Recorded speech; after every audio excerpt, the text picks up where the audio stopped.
like this here, because 10 years ago, conversations like this were not happening. There was not a general awareness of covert influence operations and the larger world of disinformation.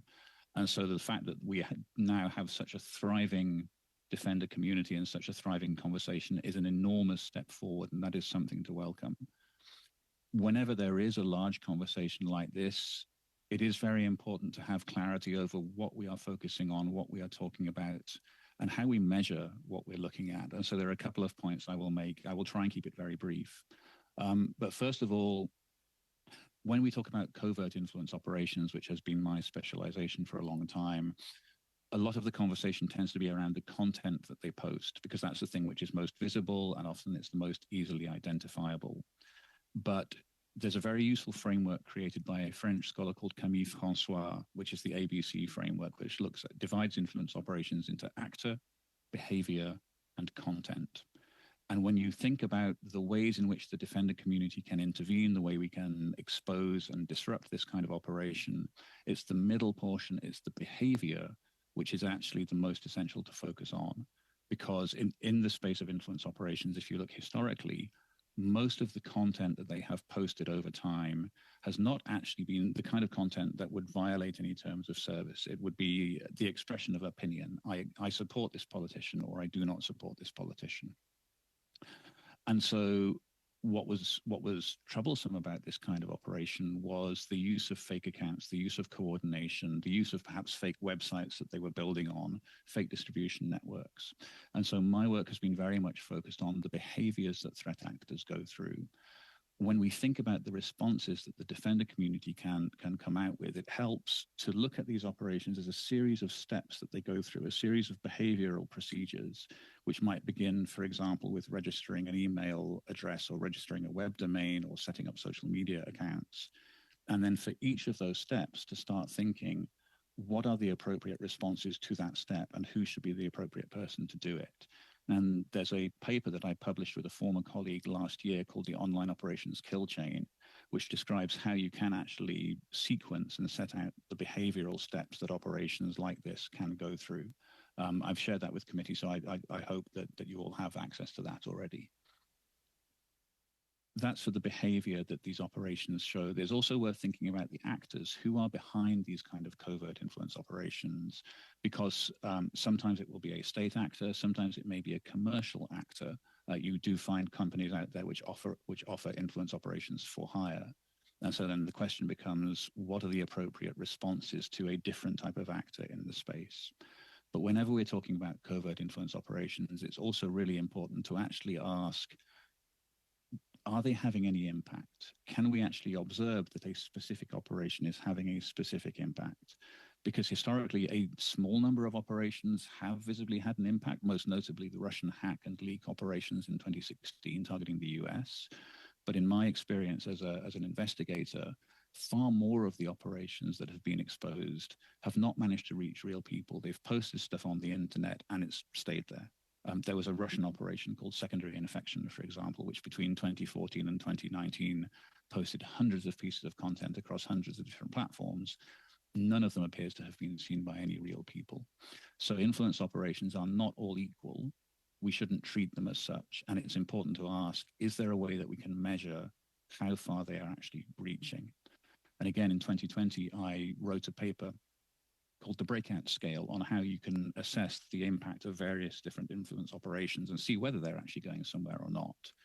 This is a really important thing to be thinking through, because one of the things that operations try and do is make themselves look powerful, even when they're not. They will try and generate fear, even when there's no reason to have that fear. So, for example, before the US midterms in 2018, the Russian Internet Research Agency claimed to have already interfered in the election. Whereas, in fact, what had been happening is they'd run maybe 100 Instagram accounts which had already been taken down. And so having a tool which allows us to measure the impact or even to estimate the impact of these operations is critical to the conversation. And again, that has been shared with the committee. Okay. When we think about... Sorry, Mr. Nemo, 5 minutes. It goes quick.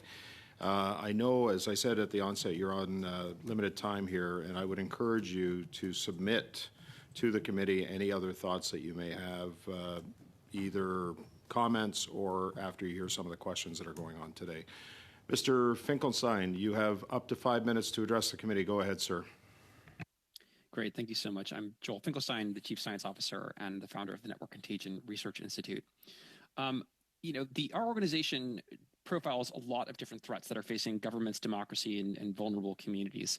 There are two I wanted to bring to the attention of lawmakers today because I think they're highly emblematic of the kinds of threats that lawmakers often can't see.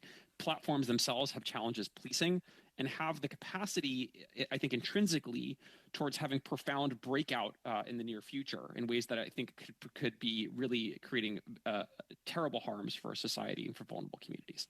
The first is we're going to be talking about on child harms. There's been a surge of online child harms through the deceptive practices using AI. And the second is platform scale manipulation by state actors. And in this case, we're talking about TikTok. In the first case, we found that you had cyber criminal syndicates in West Africa who were using AI to impersonate beautiful women, complete with videos, pictures, images, and they would speak to teenagers, and you'd have a 1,000% increase in these cases where they would impersonate women to get these teenagers in compromising positions and then sextort them. There's been a rash of suicides, 21, several in Canada, of troubled children who have been sextorted by this. But you can well imagine the application this is going to have towards the elderly. Platforms are terrible at policing this. This criminal syndicate from Nigeria was passing out manuals to do this on TikTok, YouTube, and Scribd. And this is facilitating a breakout of this kind of crime, which is only one example of something that has the capacity to be severely disarming to lawmakers as it begins interfering with other processes, with the elderly and with the youth. These kinds of catfishing schemes and harms are very challenging to police, and we need investigative mechanisms to understand them and unearth them more rapidly in order to address them. I sent you reports on that, and I encourage everyone to take a look. But the other issue is not just that you have individual actors who are empowered by technology, it's manipulations of entire platforms. With 1.5 billion users, NCRI performed research on TikTok and looked at inexplicable discrepancies in material that was sensitive to the Chinese Communist Party. This was whether the hashtags are about Israel or Ukraine or Kashmir, or whether they pertain to Tibet or the South China Sea. We saw in some cases 50-1 that these were more prevalent on comparable platforms than they were to TikTok, which suggested to us an incredible discrepancy that argued for mass suppression of information and promotion of others through a charm offensive. Genocide denial, these problems are rampant on TikTok in a way that creates an Alice in Wonderland reality for 1.5 billion users. Our social psychology analysis suggests that this is impactful and alters the psychology of users towards a more friendly pro-China stance at a massive scale. So understanding these kinds of problems requires that parliamentarians, democratic bodies, have greater insight and investigative capacity rapidly at their fingertips to be able to explore and understand emerging threats before those threats can get the better of them. And I will see the rest of my time. I kind of wish you wouldn't, Mr. Finkelstein. You had me glued there, but I'm sure members of the committee will have lots of questions for you. Mr. Canna, you have up to 5 minutes to address the committee. Go ahead, sir. The mic's working? Yeah. Okay. As my respect for your work as public servants, as legislators and parliamentarians, is implicit in my remarks.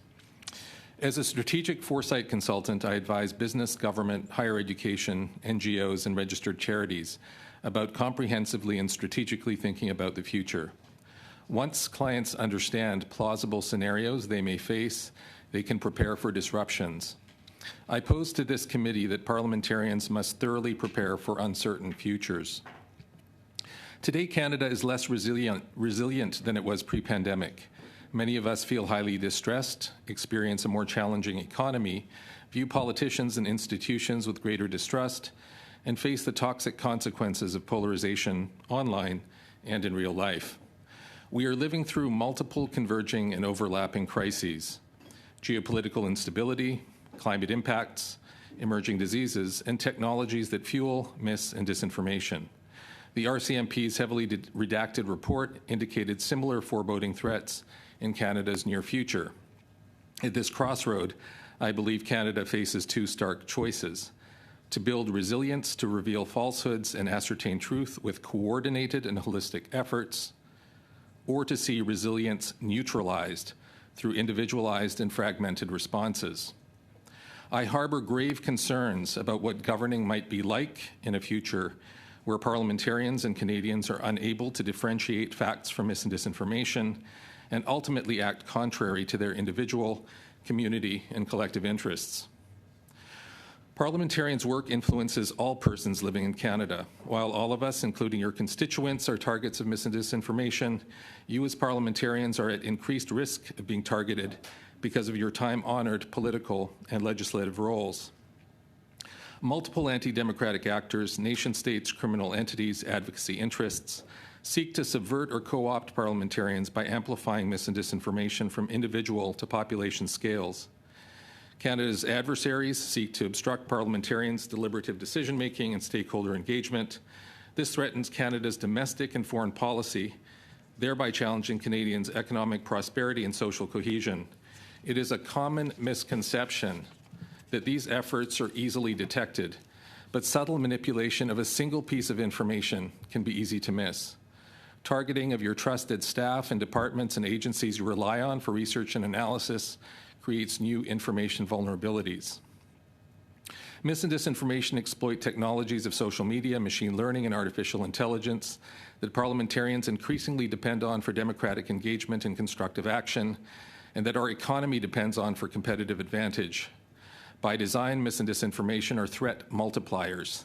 They promote distrust of bedrock institutions such as the Parliament of Canada, the justice system, fact-check media, nonpartisan research, universities, healthcare providers, and international institutions that arose after World War II to foster cooperation and stability. Politics of rage and grievance driven by mis- and disinformation instigate polarization at individual, group, and population levels. In this environment, parliamentarians must determine if and how their positions on policy, funding, and legislation may unwittingly serve Canada's adversaries or be influenced by any entity that could compromise Canada's resilience. Parliament needs to be seen to balance mis- and disinformation with a broader contextual perspective expected of trusted institutions behaving in the national interest. Establishing cohesive whole-of-Parliament and whole-of-society approaches to addressing mis- and disinformation is a critical mission to rebuild trust and social license. Parliamentarians need no reminder that Canada's enemies are pleased for us to be divided, rendering Parliament incapable of acting in the national interest or protect agri-food supply chains, build climate security, strengthen energy and transportation networks, and secure our elections. For parliamentarians, ensuring that mis- and disinformation do not interfere with cross-party collaboration in the House is necessary for Canada's material well-being and physical and mental health. Parliamentarians and their staff need to continuously learn about how sophisticated approaches to deception and or impersonation of legislators via convincing AI-driven manipulation of video, voice, text, and images may irreparably harm political reputations and our democracy. In the short term, as Canada navigates an era of multiple converging crises, the structured approach of scenario planning can assist parliamentarians as they devise resilient public policy, legislation, regulation, and stakeholder engagement. In the longer term, consider the potential for a Canadian Charter of Digital Rights and Freedoms to articulate responsibilities and protections for Canadians related to misinformation and disinformation. Thank you. Okay, thank you, Mr. Kenna. We're going to start with our first 6-minute rounds. I just want to advise the committee that if we need a little extra time before question period, if some of your questions are not being answered, not that they're not being answered, but you have more questions that you would like to add, we can extend for another 15 minutes if we need to. But as we get closer to the bottom of the hour, I'll see whether there's a desire to move on. Okay, so Mr. Barrett, we're going to start with you for 6 minutes. Go ahead, sir. Thanks, Chair. At the top of my time, I'm going to give verbal notice of a motion, so I'm not moving the motion, but I'm going to give notice of it, and that'll give the opportunity for it to be received by the clerk, translated, and then distributed to members of the committee. And, of course, the provisions of 48 hours would then be in effect before it could be moved. Okay, verbal notice. Go ahead. I'm not stopping your time, Mr. Barrett. Go ahead. So this week, Chair, Global News revealed two investigative pieces that they've been working on.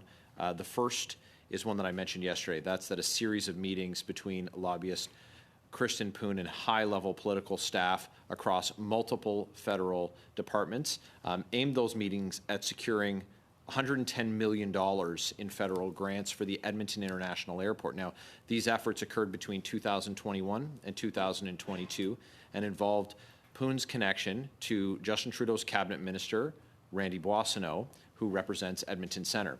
Now, Mr. Boissonnault, in transitioning from his consulting business to his ministerial role, delegated control of his business to Poon, who resumed his lobbying activities. Now, Mr. Boissonnault gave his former business partner his only client, which is the Edmonton Regional Airport Authority. The minister's influence, of course, is attached to that transfer. So this firm lobbied the Edmonton Airport Authority, an organization regulated by the government on federal government land with board members appointed by the government, the same government that Mr. Boissonnault is now a member of. And Mr. Boissonnault was collecting payments from the company that was lobbying his government. So this, of course, raises incredible both concerns with respect to the Lobbying Act, but also the Conflict of Interest Act and the Conflict of Interest Code for members. But now there's a second report from Global News that revealed that Justin Trudeau's cabinet minister, Randy Boissonnault, remained listed as a director of Global Health Imports Corporation, GHI, for over a year after his 2021 election. Now, Minister Boissonnault has claimed that he has no involvement with GHI since his election, but the company, co-founded by Mr. Boissonnault in 2019 after his electoral defeat, secured contracts totaling $8.2 million from other levels of government, provincial and municipal governments, for pandemic supplies. Now imagine the advantage of competing for government contracts against a company that had a member of Justin Trudeau's federal cabinet listed as one of the directors. And that's why such a scenario is in fact prohibited by law. Now, I would be remiss not to mention that GHI faced multiple lawsuits for unpaid bills, unfulfilled deliveries, resulting in default judgments totaling over $7.8 million. Allegations of fraud, wire fraud, were made against Mr. Boissonnault's GHI co-founder, Stephen Anderson, in one of the lawsuits. And despite winning lawsuits, suppliers struggled to recoup owed funds from Minister Boissonnault's company that he was still listed as a director for, GHL, raising questions about the legitimacy of its operation and the fairness of its bidding process. Chair, the motion is that pursuant to Standing Order 1083H and in light of new media reports, the committee undertake an immediate study into Minister Randy Boissonnault's allegations of fraud and contraventions of ethics and lobbying laws, that the committee invite Minister Randy Boissonnault, Kirsten Poon, Stephen Anderson of Global Health Imports, and the Ethics Commissioner to testify individually in addition to any other relevant witnesses, and that the committee report its findings to the House. Chair, I'd like to share the rest of my time with Mr. Viersen, please. Go ahead, Mr. Viersen. So the motion is on notice. Go ahead, Mr. Viersen. Thank you, Mr. Chair, and I want to thank the witnesses for being here today. Particularly, Mr. Nemo, I would like to start with you. Just around the misinformation, disinformation, I like your influence operations deal. One of the challenges that I have seen is just around what goes and what doesn't go. It's not necessarily that it's wrong information, it's just that some things are promoted aggressively and other things that you would think that would become kind of viral don't become viral. So I'm just wondering if you have any kind of take on how can actors manipulate the thing, push things that go forward and push things that don't, or repress things that should probably go forward. In 45 seconds, Mr. Nemo, thank you. Sure. I'd actually pick up on a point that Mr. Karma made, that something we have regularly seen, something I have seen in many different roles, is influence operations will try and land their content in front of a particular influencer or celebrity or politician in the hope that they will then amplify it themselves. And so to Mr. Karma's point, there is a real need for great caution by all of us. Every one of you in the room is a celebrity in your own way. There's a need for great caution because quite often threat actors will not try and land something directly in front of a viral audience. They will try it and land it in front of some kind of springboard. And anyone who has a social media following is that potential springboard. And that can be the way in which things break out. Okay, and so hence the need for the kind of resilience and care. Thank you, Mr. Nemo and Mr. Pearson. Mr. Housefather for 6 minutes. Go ahead, sir. Thanks so much. Mr. Nemo, just a short question. Do you know whether Meta uses its algorithms to amplify hateful posts in order to monetize the platform? Mr. Housefather, I'm not sure if the committee are aware I no longer work at Meta. I have not worked there for a couple of months. When I was working there, I was a threat investigator specializing in influence operations. I do not know about the ins and outs of the algorithmic methods there. Fair enough. I wasn't sure if your non-disclosure would prevent you answering that either, but I was just wondering, because we've had Meta witnesses before, and they haven't exactly been forthcoming. Mr. Finkelstein, I'm going to turn to you. I'm familiar with a lot of the work that you've done, and some of the work that you've done that is the most impressive relates to anti-Semitism and how anti-Semitic tropes are spread on social media and how misinformation is fed from social media and then amplified to the extent that it comes out in the real world. Can you give us some examples of that? I wouldn't even know where to start. I think that the problem has become so prolific. And look, I think that there are historical reasons that's true. I think that there's a way in which anti-Semitism, the hatred of Jews is a fairly high octane hate. It's very, very powerful. And it has 1,000-year history or 3,000-year history or whatever to draw upon in order to inform critics and people who are looking for something to blame. Now, one of the things that we discussed earlier is that in the current information environment, it's so complex that the people who win are the ones who are most successful at playing the blame game. And when that happens, the groups that have historically been best at receiving that blame end up being highlighted. So it's not different than other forms of hate. It's just far more elaborate, robust, and systemic. I think that a lot of what we're seeing now is unusual, and there's an anomalous rise in anti-Semitism. This has been drafted deliberately. There have been efforts going back to the Soviet Union and to others to agitate for a blood libel in the United Nations and other places to accuse Israel of genocide, to say that what's happening in Israel amounts to grotesque violations of human rights that don't occur elsewhere and that are unique to the Jewish people and to Israel, to one and only one nation. So the way that that's been amplified across college campuses in the face of recent aggressions in Israel has led to spill out that definitely we know that these signals start online and they forward predict anti-Semitism, right? So it's not just that the systems exist in and of themselves. We know that where we see the strengthening of these blood libels and of the highly high velocity political language, that is where the geographic signature of that language will predict where anti-Semitic attacks take place. The temporal signature of that information will predict when they take place, and not the other way around. So we know that the social media signal is carrying something that is potentially instructive. Okay, that's what's important to understand about this dynamic. It's highly manufactured by enemy nations. It's perfect for creating blame and uncertainty in already fraught societies. And so the result is we see that being pushed on very deliberatively by the CCP, very deliberatively by enemies of democracy, because they know it's going to be successful. So would you say that Russia, for example, Iran are behind disinformation on social media on platforms like TikTok, on platforms like YouTube, on platforms like Meta, in order to convince people to accept anti-Semitic tropes and disproportionate blame on Israel? Very famously, the Soviet it wasn't called the GRU at the time, but they had a swastika campaign in the 70s in Europe, and they decided they would paint swastikas everywhere. And this goes to Ben's point about successful versus unsuccessful disinformation operations and what characterizes signal and what characterizes noise.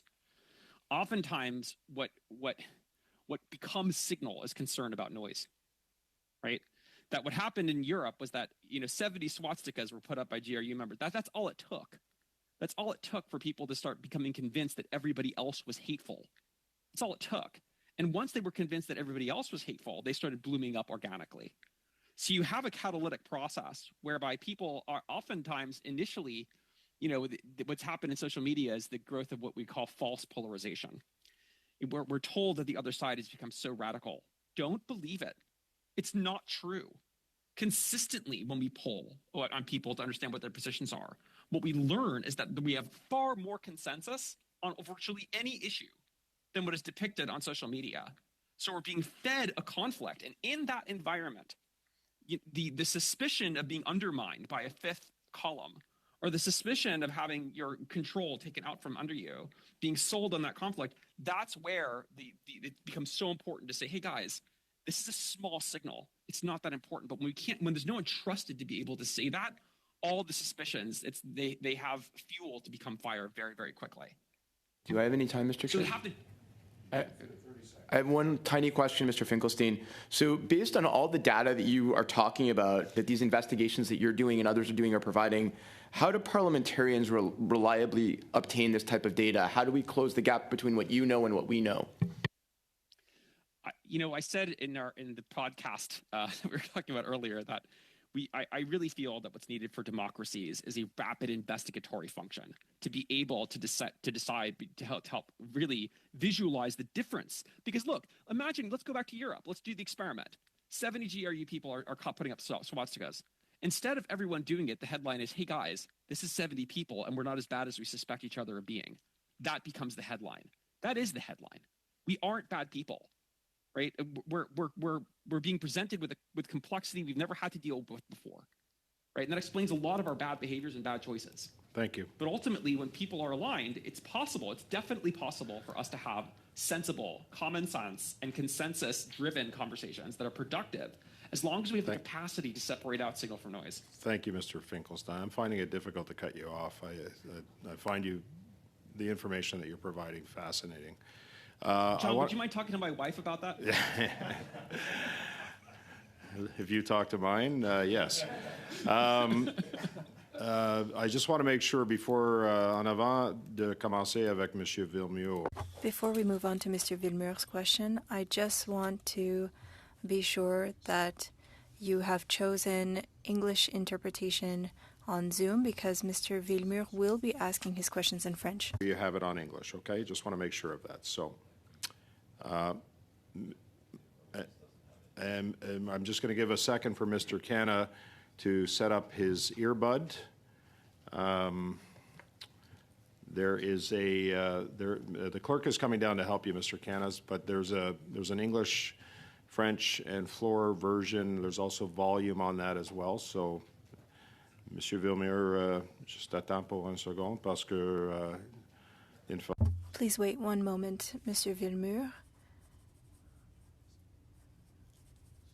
It's very important to ensure that the witnesses are able to hear. Okay. All right. On va commencer avec Monsieur. We're going to start with Mr. Villemur, who has 6 minutes. The floor is yours. Thank you, Mr. Chair. Thank you to the witnesses for being with us. Mr. Finkelstein, I'll start with you. You said we are fed a conflict earlier. And I would like for us to look at the big picture.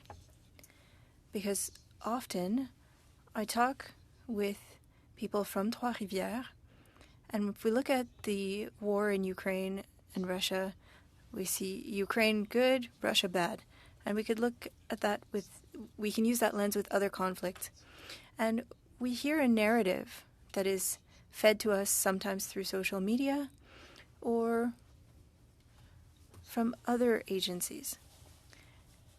So for the average person, how can we ensure that they understand that perhaps, yes, Ukraine is good and Russia is bad, but how to make that distinction for people who are not experts?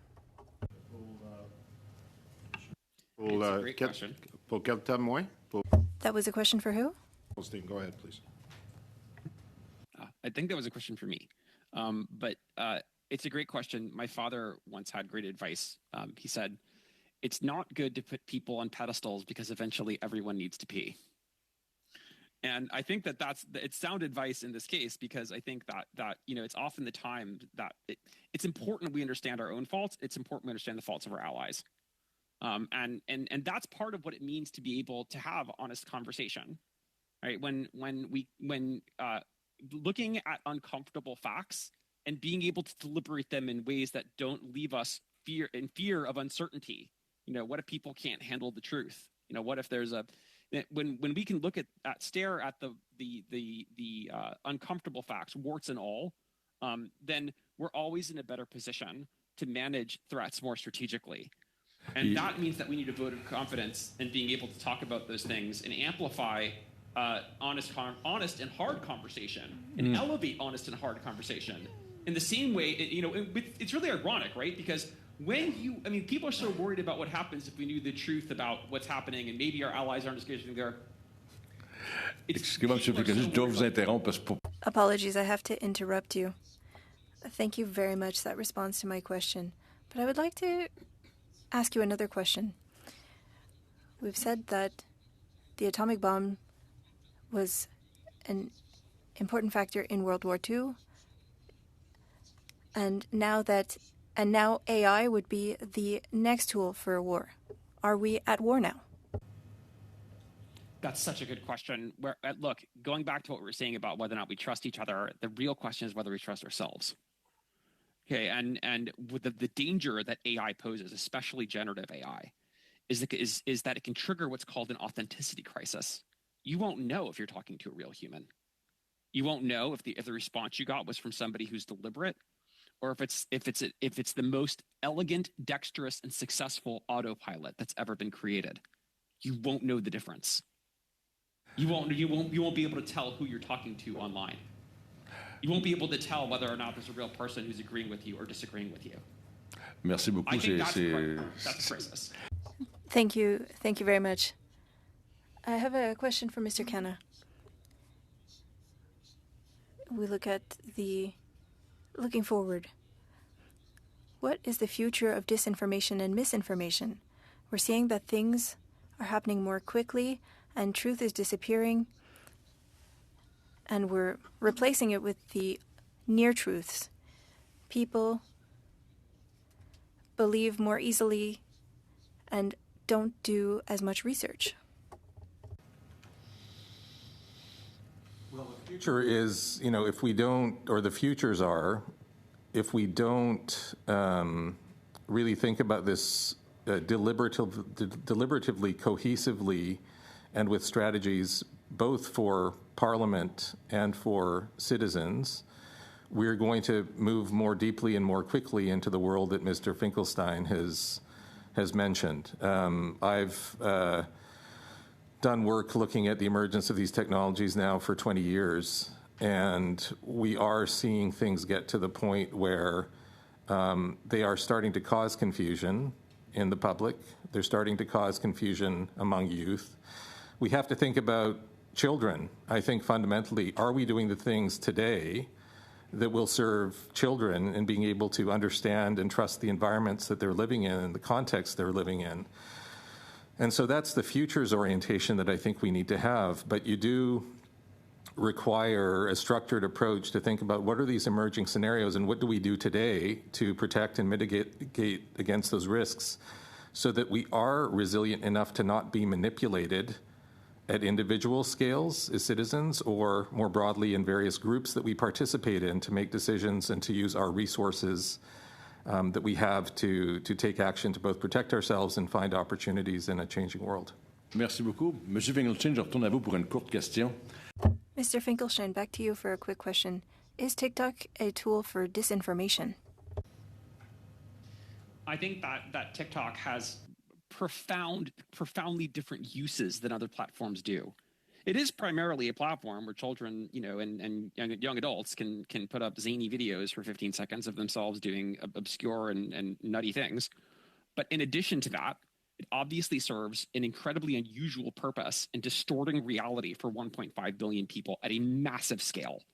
This appears to be deliberate, and that makes it unparalleled. because where you can have mob mentality, you can have prevailing political interests that are somewhat recognizable on the platforms that most people inhabit. Here you have something that's quite distinct. It's a different animal. The things that it produces are of a higher scale, and we're seeing far different outcomes psychologically for its users. So those concerns were crucial in us speaking to Congress and also to the Senate as they passed legislation in the United States that arrived at this conclusion, that there was something anomalous about the behavior of the platform that merited significant concern. Now, the process for managing that is imperfect because we still don't know how to gather and make deliberative decisions about these large-scale platforms and how they're influencing us. But the actions of parliamentarians have to be informed by sober knowledge about the threats that are growing on these platforms, and that is especially the case when those threats are coming from near enemies. Mr. Finkelstein. So my sense is that, yes. Sorry, I am. Tu sais que c'est.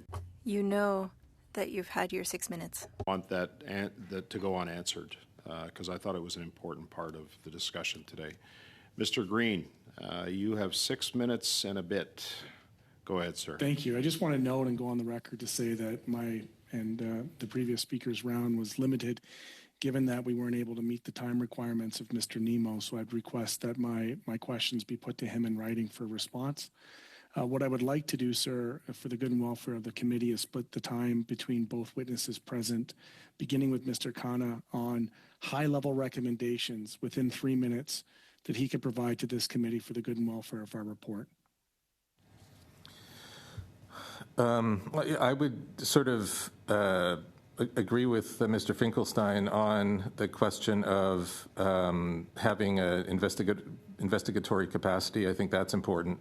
But I think more broadly, it's really looking at the offices of Parliament and thinking about how to protect your ability as parliamentarians to ensure that what you're working with as your ground truth is based on fact.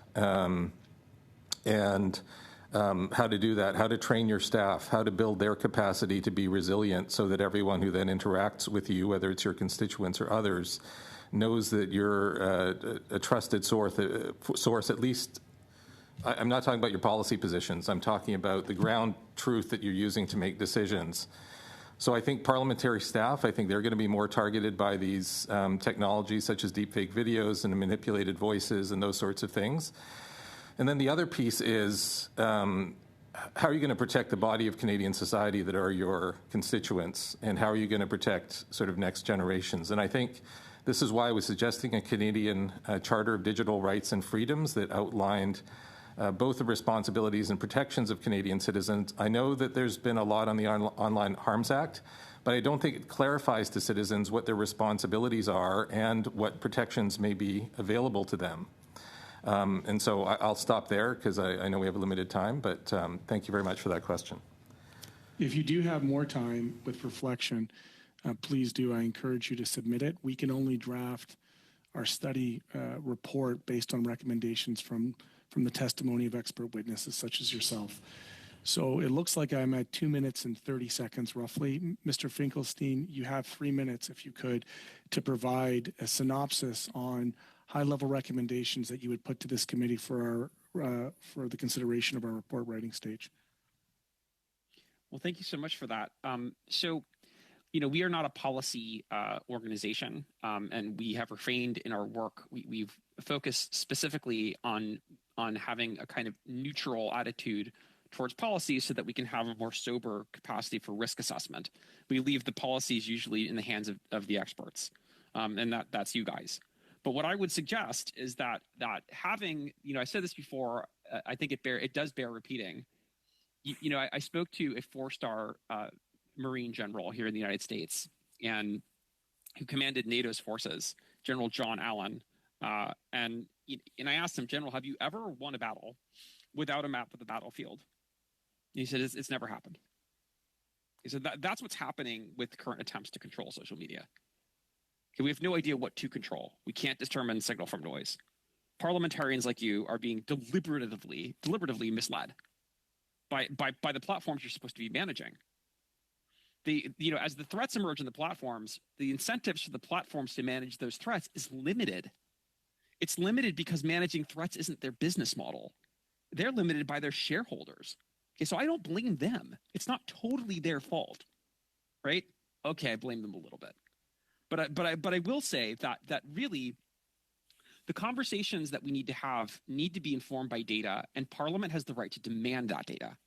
It has the right to be able to see how the things its job is to manage. It needs to be able to see those things, right? So I think that the most important part of how we manage the threats of the future rely on a capacity for rapid research. And so that to me is the function that I would recommend most. That I feel like I need to be putting the question to you in the form of like an AI prompt to have you imagine yourself as a legislature. What might be some of the things that as a legislator you might do? So you talked about the commission. There was earlier commentary around the information that we use as a base level of truth. Have you, or could you hypothetically comment on what might look like accountability for those that surreptitiously use these models, algorithms, platforms for nefarious use? Well, I would say there are two cases that I brought up to the Parliament for this reason. The first is that you have bad actors who exist in closet spaces and basements, who are capable of upending and causing mayhem and murder at massive scales opportunistically. Right. So we need complete visibility of where those actors are. We need an alert system that can bring that information to lawmakers before they even know to ask for it. And to create a scouting capacity for understanding where these emerging threats are happening so that they can be managed before they spill out into the real world. Right. That means that we need complete platform access.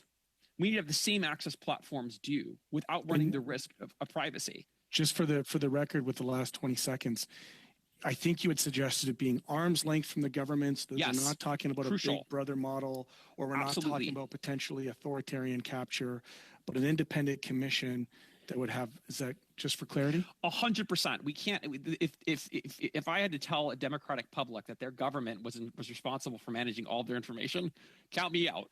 I mean, I'm sure that I can imagine citizens not reacting well to that for good reason. Okay. So I think having independence is really crucial. And the reason that's true is because it's just like a referee, right? You need someone to blame, and that person has to be willing to wear the stripes and willing to be blamed. Thank you. I think that's the end of my time based on my time. Yeah, it is, Mr. Green, and thank you, Mr. Canna and Mr. Finkelstein.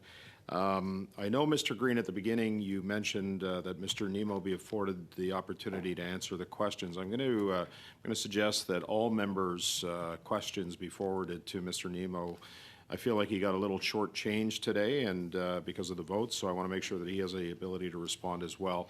But we do, in typical committee fashion, we want to make sure that we have a response by a timeline. So I'm going to suggest perhaps by next Friday, if we can share, Madam Clerk, the questions to him and then expect his response by next Friday. I think that would be an appropriate timeline. Okay. Yeah, and if there are any other questions that need to be submitted to the clerk, or similar to the questions that are being asked today, I would ask that you do that as well. That concludes our first round. Very interesting round. Mr. Brock, you're going to start us off in the second with 5 minutes. Go ahead, sir. Thank you, Chair, and thank you, gentlemen, for your attendance today and your very thoughtful and productive commentaries. Starting with you, Mr. Finkelstein, I think you get the sense right now that how committees work here in Canada is far different than our U.S. counterparts. We are time limited. At best, we're looking at 5 to 6 minutes, and you can get maybe 2 or 3 good questions in with appropriate responses. So I've been listening very carefully. Time has run out from a number of members who had asked you some questions. So I'm going to give you a little bit of a runway. Is there any additional thoughts based on previous questions put to you by my colleagues, sir, that you would like to complete your thoughts on? I have too many of them. Well, perhaps in the vein of the most, in my perspective, the in my opinion, the most important question was put to you by Matthew Green in terms of recommendations, whether they be policy or legislative recommendations, because at the end of the day, at the conclusion of this particular study, it's a mandate of us to actually report to the House of Commons. So we look to the experts in the field, you being one of those experts, to help us and to guide us in preparing that report. Okay. So I'm going to speak. I'll speak specifically about what a blue sky. Look, it's not a blue sky. I think this is the platform that needs to be constructed for democracies isn't some faint ideal that we ought to do. It's increasingly clear to me that the lack of this organ comprises a national security crisis. That absent the ability to make sober determinations about how democracies are being manipulated, it's creating an escape velocity for those manipulations, because it's disrupting the function of democracy faster than democracy can manage that dysfunction. This is a cat and mouse game. And so what's needed is a civic network to be instantiated rapidly. This is not needed, as an idea that has to happen at some point because it would be nice. It was needed years ago. This function was needed years ago. Okay, and the goal is to step into the hardest conversations. Now, the thing about very hard conversations is that we're so concerned about them, and yet the conflict is all people tend to look at. The conflict, when it's had honestly, is the solution to the problem. Right? The conflict is the solution. So when you've structured an investigative capacity that's manned by people who are credible as good faith actors for trying to create the most honest representation of the conflict they can create, and they're feeding that forward so we can distinguish between what's noise and what's signal here. How bad is this? Let's talk to the people who really believe, who are on the other side. Let's understand what they really think about this, right? That's going to be an urgent thing for law enforcement to know. It's going to be an urgent thing for understanding who is really in support of our constitutions, who's really in support of the threads and the fibers that hold together our civic bonds of trust, and who are people who are seeking to deliberately undermine them. Understanding the difference between those kinds of narratives is absolutely crucial for the functioning of democracy. And so I think having a capacity to resolve the threats that bad actors, that those that are hostile to democracy are enjoying, and being able to spotlight those so we can say this is 60 swastikas. Thank you, sir. I'm sorry I'm going to have to cut you off. I could listen to you for hours. This is fascinating material. But Mr. Khan, I'm going to give you that runway as well. I know that you deliberately cut off your recommendations to this committee when Mr. Green presented the same question to you. So you've got about 45 seconds, sir. I think parliamentarians need to understand what does resilience mean. And they have to have an understanding of what you're building resilience to. You have to look at Canada's strategic industries. How might mis and disinformation be used to disrupt our agri-food system, food security, national energy policy and net resilience and networks there. Of course, election security. I think you have to look at what do our adversaries want to do to disrupt our ability to meet our own needs, as well as the needs of our export markets and those sorts of things. I think there needs to be a strategic piece here that protects the Canadian economy, and I think there's a profound economic aspect to this that also needs to be looked at. And this committee does need to understand that resiliency is not infinite. What doesn't kill you sometimes does not make you stronger. Sometimes it weakens you, and the pandemic has weakened Canada. It's weakened our health status. And in national security terms, the status of the health and mental health and resilience of each individual is seen to be the biggest defense against mis and disinformation. That's in that doctrine. It's been the mental health and cognitive capacity of each Canadian to figure out how to act in the face of that. Thank you. Thank you, Mr. Brock, Mr. Khanna. Mr. Baines, you have 5 minutes. Go ahead, sir.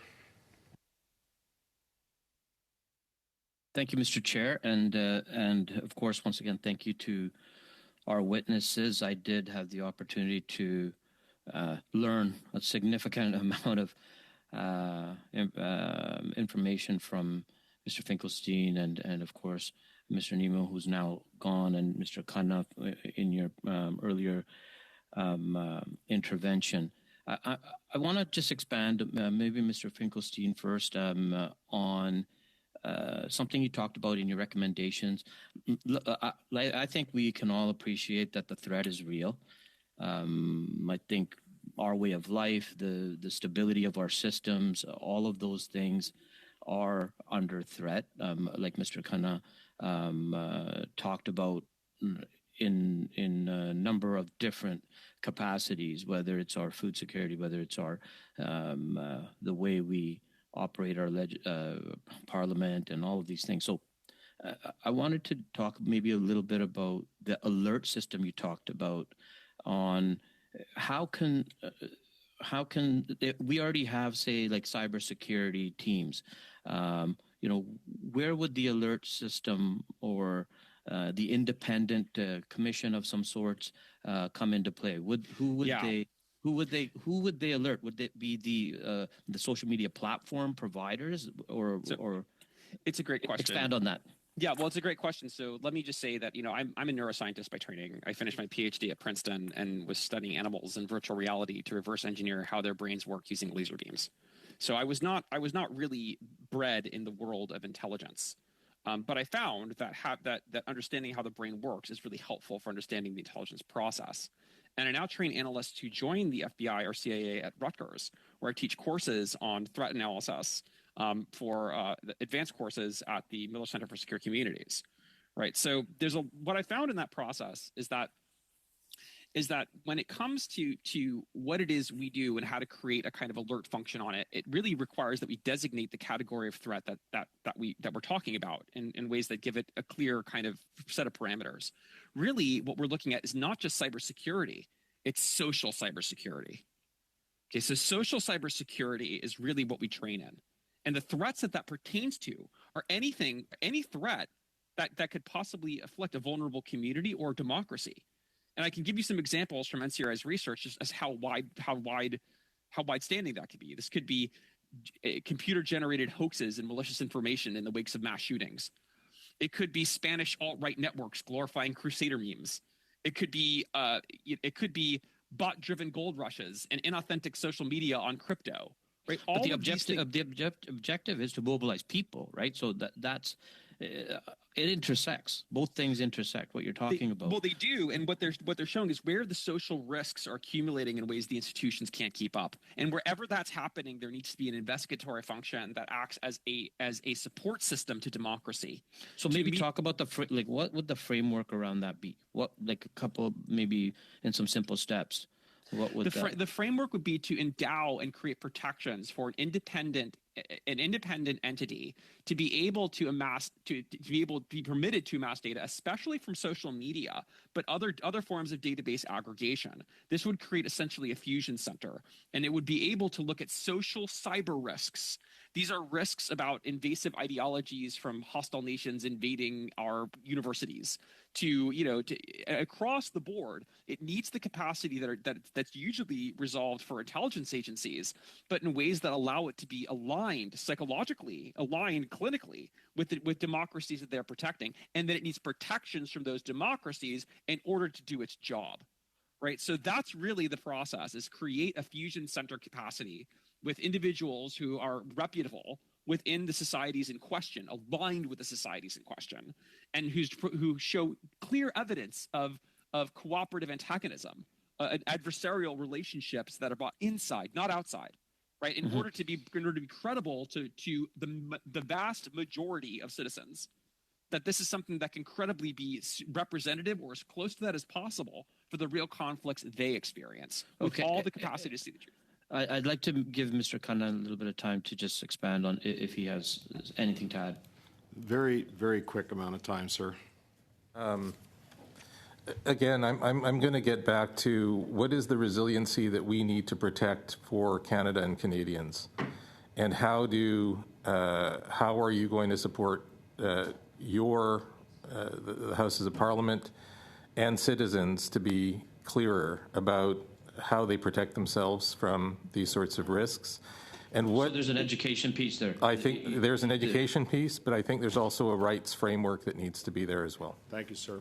Thank you, Mr. Baines. We are going to go to 2.5 for Mr. Villemure, 2.5 for Mr. Green. If there is an interest, I have a budget that has to be approved for this study. If there is an interest in more questions, just signal that to me, and then I'll make arrangements for time to do that. Monsieur Villemure, pour 2 minutes et demi. Merci beaucoup. Thank you very much, Mr. Chair. I'll come back to Mr. Finkelstein. Earlier, I asked whether or not TikTok was disinformation, and you answered. I have a similar question. Is TikTok conditioning people? Yeah. I mean, the data that we have, and this is unpublished, but the data that we have on this is very convincing that's the case. I won't get into all the details, but what we see is that there is an anomalous level of belief in authoritarian ideology that's prevalent in TikTok users. That is not as present in other platforms. Merci. There's an anomalous level of anti-Semitism, anomalous levels of... Est-il raisonnable de croire? Would it be reasonable then to think that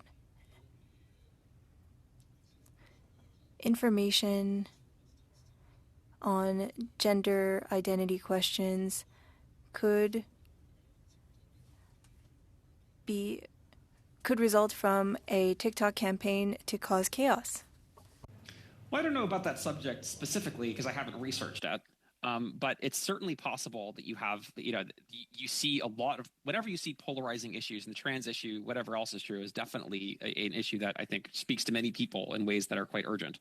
You always have the capacity for misrepresentation and bad faith conflict, right? And that creates an attention scheme. So it creates a scheme to capture attention on really on both sides of that issue, right? So you have a process that should be, I think, fairly sober, medicalized, and serious, become something that's highly, highly hyper politicized, right? And that's a feature of social media, writ large. So I wouldn't be surprised to find, vast anti-trans campaigns parading around these places that are speaking to different adversarial groups, or even, other kind of hyper ideological gender activism that on the other side of that's affiliated with revolutionary ideology and all the rest of it. So, that's an example of how what should be a sober, serious conversation, that is not pleasant for the people that are involved in it, I'm sure, becomes something that primarily assumes the responsibility of a public spectacle. Merci. Peut-on assumer rapidement que la... Could we presume that disinformation could become a military tool? There's no presumption needed. This is used widely and by state actors to cause disruption. Okay, it's too bad Mr. Nemo is no longer here because that's his specialty. Okay. Well, there may be an opportunity to get him back, actually. So thank you, Mr. Finkelstein. Merci, Monsieur Villemure. Mr. Green for 2.5. And then I am going to go to Mr. Viersen for 3. Mr. Fisher for 3, and if Mr. Villemure or Mr. Green would like a little extra time, then we can accommodate that. But go ahead, Mr. Green, for 2.5 minutes.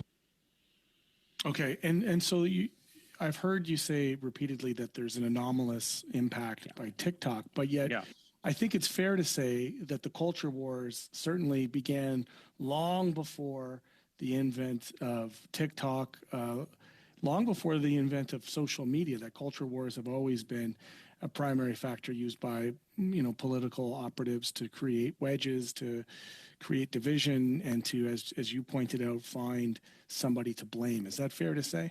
Oh, 100%. Starting with the printing press, absolutely. And going back to, I think about the Edward Bernays Century of Self documentary that outlined the way in which propaganda is used interchangeably between corporate interests and government interests, that state propaganda is used universally by all state actors. Is that fair to say?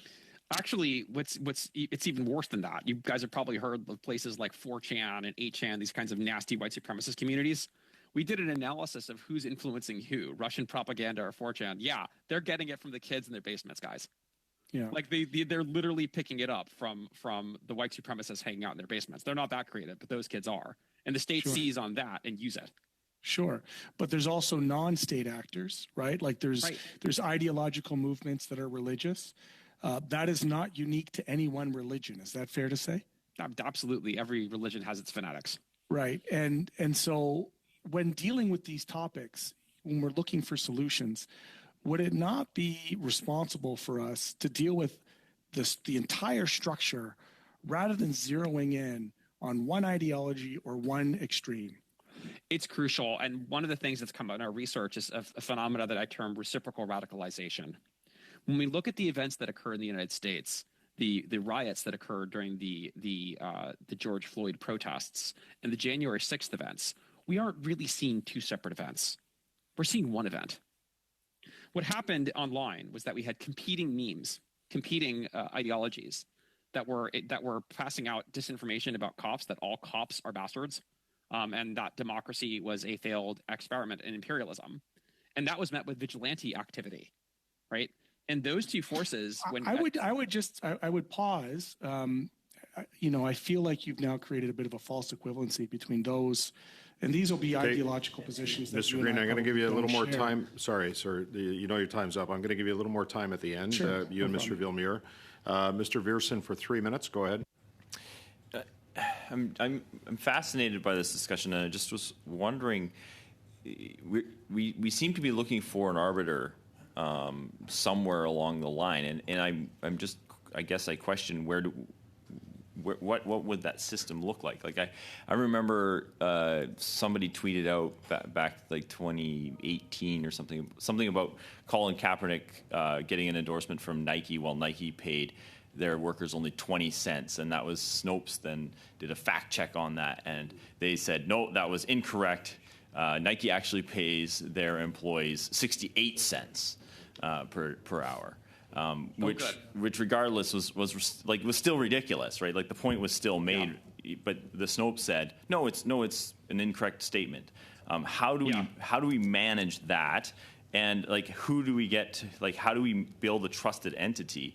Because I think Snopes lost a lot of credibility when they said I think you're right. Continue. So I'll go back to something I said, and I really want to get back to speaking with MP Green, because I think he raised an important point that I want to address. But really quickly, what I'll say is that's why I think that the importance is sometimes on what the exact facts are, but oftentimes where the disinformation is really powerful, it's not actually about the facts per se. It's really about the nature of the conflict and misrepresenting how bad the conflict really is. Right. So when we do a good job of understanding what the conflict is and we present that and people say, yes, that is what the conflict is. That is what it's about. Right. Yes. You're not mischaracterizing my position. This is really what I think. Who is the arbiter? Like, how do you bring you seem to ideally you bring the people themselves. Ideally, you're surveying people themselves to capture that, and you're also looking at online behavior. And there's usually a dissociation gap between those things. That distance is where false polarization comes in. It's distrust that's usually unwarranted. It's almost always what's being sold. Who brings those? Like that's the trouble. Who brings those actors together? Who is the arbiter? I think that the body that has to deliberate this has to be made up of credible adversaries, of people that do disagree and disagree on axes that represent popular conflicts, and that has to be believable to the people to most of the people who hold those views. They have to be able to say, yes, this is my guy. This is really what I believe. This is really what I find this person compelling. And how do you deal with the perceived platforming of perhaps nefarious characters? Very, very quick response, please. Yeah, what I would say to that is that we're not going to be able to. We're not, aside from we have to have a process for arriving at who meets the criteria of both being somebody who holds a fairly polar position, but also being an adult in the room. Okay, thank you. And it's not always easy to make that distinction, but if you're transparent about how you've made it, you've done the best you can in bridging that so that you can earn people's trust. We have to earn that. It's not just going to be given or dictated or legislated. Thank you, sir. Mr. Fisher for 3, and then we're going to have to cut it down to 2 minutes each, Monsieur Villemure and Mr. Green, because we have members that need to prepare for non-answer period. Mr. Fisher, go ahead. Thank you very much, Mr. Chair, and thanks to our witnesses. I'm really concerned about the increasing prevalence and dangers of political leaders and politicians who they themselves participate and feed into the machine of online disinformation and conspiracy theories. Mr. Finkelstein, I'll ask you two quick questions, and there's a very short amount of time, but if there's any spare time, we'll go to Mr. Khanna. One is, how can politicians and people in the public sphere protect themselves against potential threats and violence driven by online information?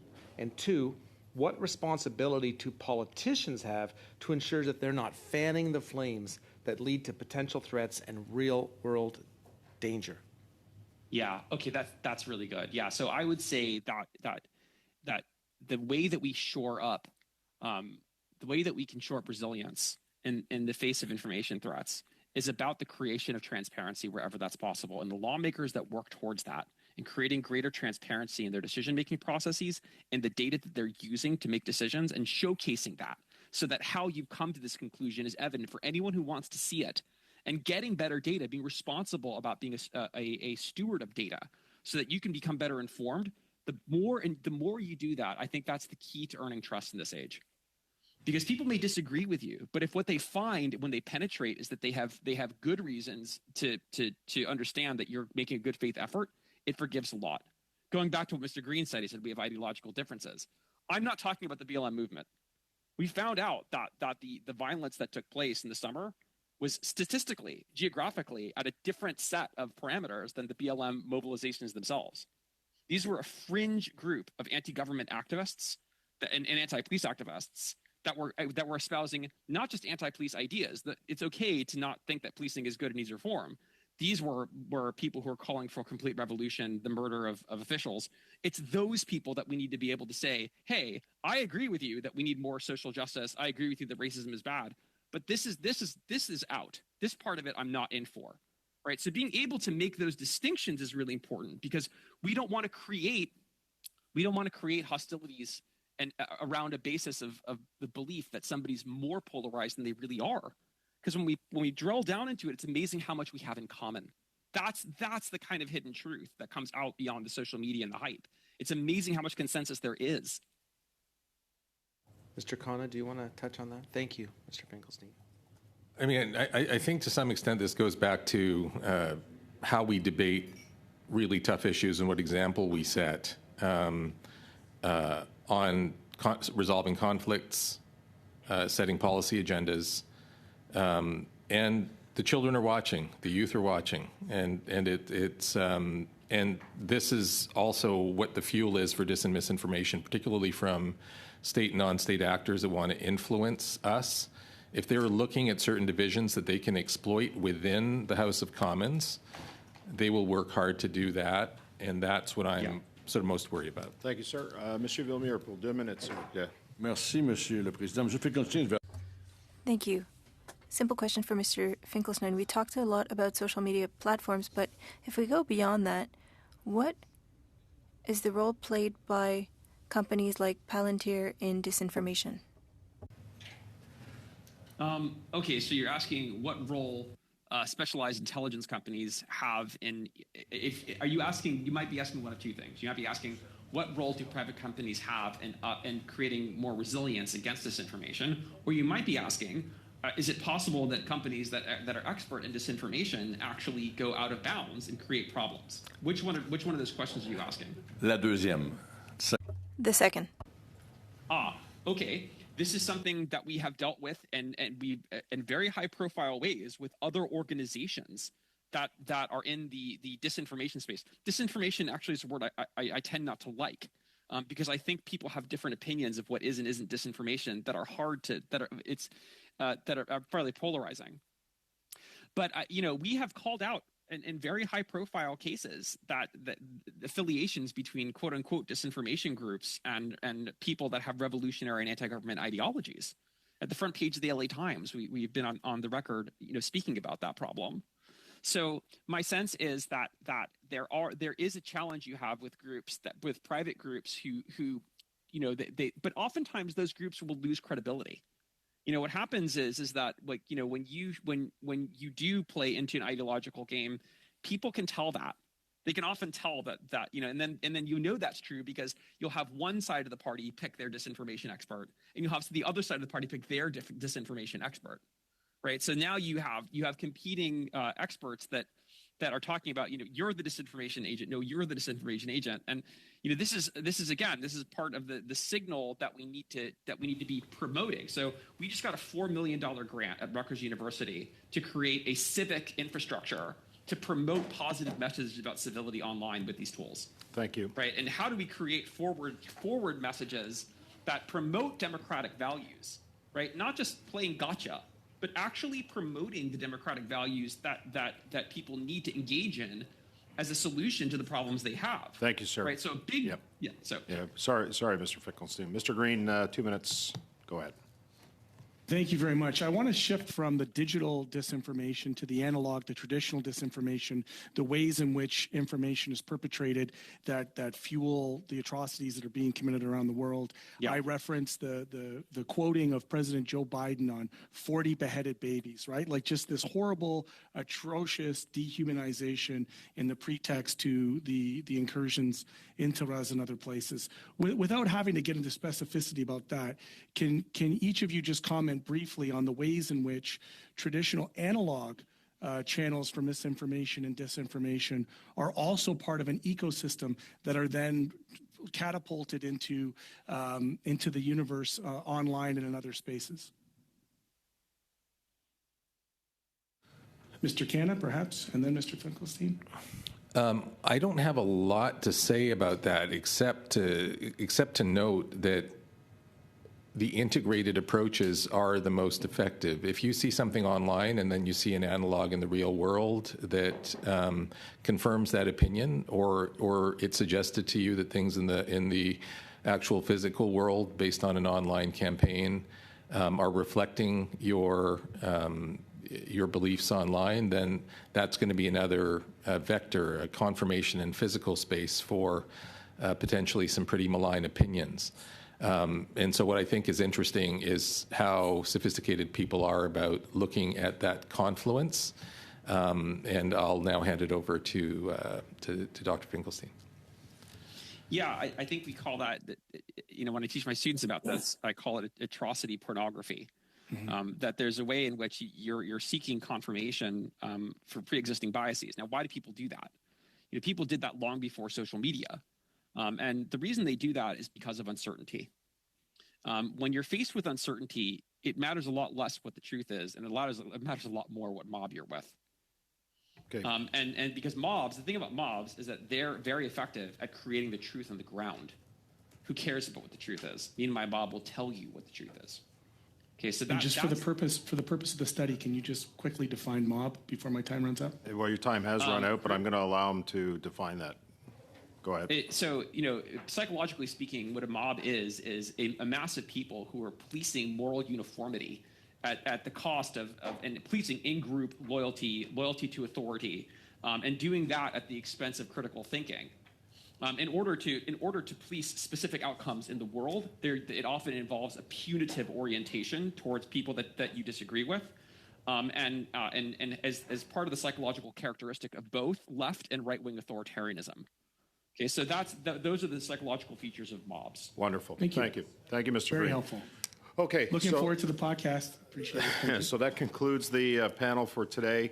Mr. Canna, thank you for being here, sir. Mr. Finkelstein, thank you so much for participating today. We really appreciated the information both before and during the meeting. So I'm going to dismiss our witnesses, but there is one order of business that we do need to take care of, and that's the study budget. The study budget for this study is in the amount of $11,500. It includes the usual witness costs plus headsets and other things.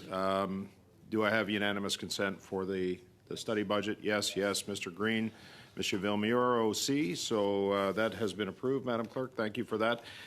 Thanks to the clerk, our technicians, and our analysts today. This was a fascinating panel, and I want to thank you again for both being here. And the other thing that I will discuss too is I am going to attempt, because we had Mr. Canna come in, I'm going to attempt to have Mr. Nemo come back, because I think he adds a lot of value to this discussion. Yeah, have a great weekend, everyone. We'll see you next week. Meeting's adjourned.